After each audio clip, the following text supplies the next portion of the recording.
What's going on? It's Eli here from Deep Discounts Club. Today I'm bringing you guys a look at this LED sign that I got made. As you can see, this thing is high quality. It's got these letters that stay on very firmly. They're glued on with some high quality glue. On the back here, you can see the LED strips themselves. I got this made for my logo, so it looks very elegant. I'm gonna hang this in my office, and the wires are connecting each letter, and there's not much excess wire hanging out, so it's actually hard to see the wires when you have the light on. And you've got the USB end to go ahead and plug that into your laptop. You can plug it into any kind of power source that you have a USB brick for. And then here you've got the controls, you got the power button, you've got the brightness up and the brightness down controls. This comes with the installation kit. It comes with screws, it comes with drywall hooks, and then it comes with this wire so you can go ahead and hang this up.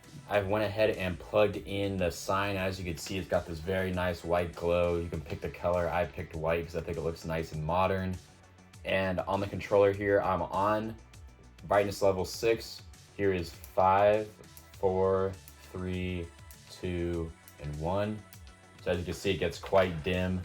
And overall, this thing meets my needs perfectly. It's gonna look great in my office. And I highly recommend you get this if you're looking for a high quality sign for a great price that'll really spice up your room. Thanks for watching.